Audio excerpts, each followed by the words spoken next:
Hadamar, The House of Shudders, is a work of faction. That is, it's a cross between historical fiction and fact. But the majority of the book is actually based on fact. Ingrid is a composite character of what they called Rhinelander bastards, who were the offspring, the Mischlinger, the mixed race, of French, Senegalese, colonial troops who were stationed in the Rhineland after World War I and had relations, obviously, with the local women. Those children weren't considered to be as bad as, say, Jewish children were. However, as Nazi eugenics policies dictated, they were a stain on the Aryan race. Dr. Oppenheimer, Mia, those other characters are composite characters. They're made-up characters, but they are composite characters of people who lived at the time. But the Americans and the staff are based on real people and based on the court testimony and accounts that they gave themselves in the trials at the end of the novel.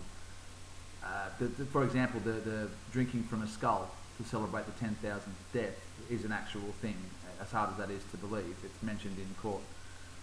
The House of Shudders was written to give a voice to the voiceless, to give a voice to the forgotten children of Hadamar, and to give them a place in the mainstream literary canon of the broader Holocaust literary canon.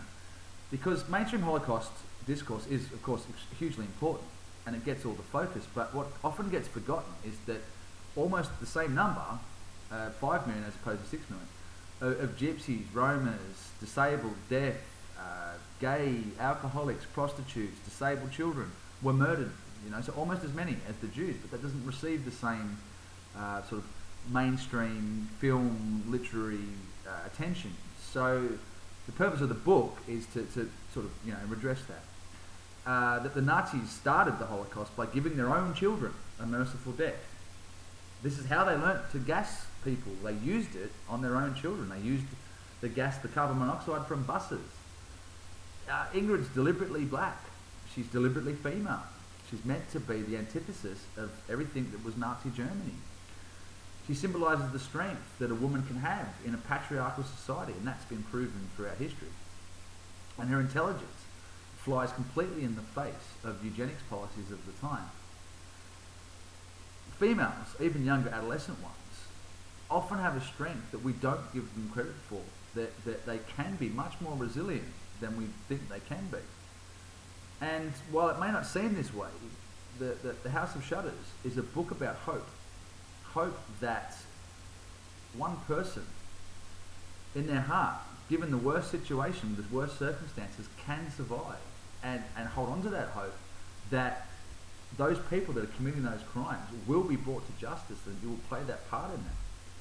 It's also about a story about the hope that humanity, if we tell those stories, will eventually come to our salvation, and that divisiveness and separation is not what's going to lead us to a utopian progressive future, that in fact it'll be the complete opposite and lead us away from it. 25,000 innocent souls were executed in Hadamar. The House of Shudders focuses on children because they were the innocents. They were innocent of any crime, too young to understand anything that had been done to them or why it was being done. Therefore, the novel is there to make the reader question, what possible justification can there ever be to murder one's children? What national policies could ever justify the murdering of the nation's children? The House of Shudders was written to make society a better place, to have the reader walk away from the novel wanting to do what small part, even if it is a small part, that they could do to end racism, to promote love, to question the ethical nature of things and what their own morals are, and to implement that in society, and to hopefully have a world in the future that is free from racism. At the end of the day, Hadamar was written to make the world a better place.